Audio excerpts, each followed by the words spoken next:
Up News dipersembahkan oleh Universitas PGRI Semarang.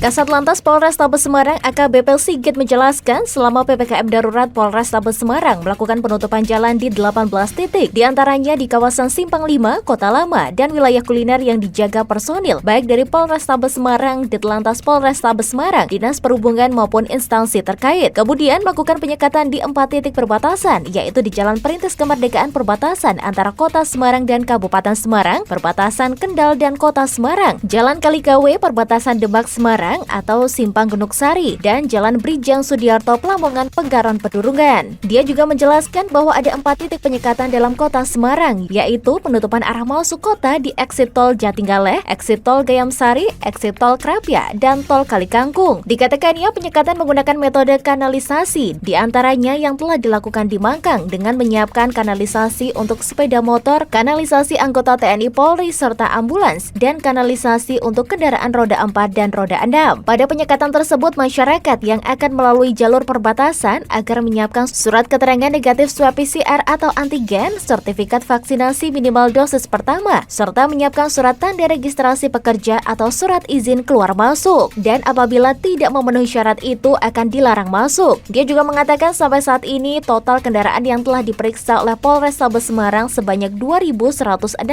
unit. Untuk kendaraan yang telah diputarbalikan ada lebih dari 350 unit kendaraan. Gubernur Jawa Tengah Ganjar Pranowo akan mengoptimalkan jatah oksigen stok sistem untuk memantau ketersediaan oksigen rumah sakit di Jawa Tengah. Dia juga akan memperkuat tim dalam Satgas Oksigen agar pelaksanaannya cepat dan tepat. Selain itu, dari pengalaman terhentinya produksi oksigen PT Samator di Kendal akibat kendala listrik kemarin, pihaknya akan membagi zona kepada rumah sakit yang membutuhkan oksigen. Dia menjelaskan setiap rumah sakit harus memiliki person in charge khusus oksigen yang wajib dan disiplin mengisi serta melaporkan ketersediaan oksigen melalui aplikasi JOS, sehingga pihaknya bisa mendeteksi data kondisi oksigennya. Untuk itu, dia meminta agar dilakukan penguatan pada tim Satgas Oksigen agar pengawasan laporan dan distribusinya terpantau dengan baik serta tepat sasaran. Dan disinggung terkait solusi yang diambil dalam menangani masalah kekurangan oksigen di rumah sakit, Ganjar mengatakan bahwa pihaknya memilih untuk meminjam stok tabung oksigen di rumah sakit terdekat. Menurutnya, masalah ketersediaan oksigen ini juga tergantung pada penambahan kasus. Dan dari hasil genom yang terbaru, beberapa kasus terkonfirmasi di daerah Jawa Tengah merupakan varian Delta.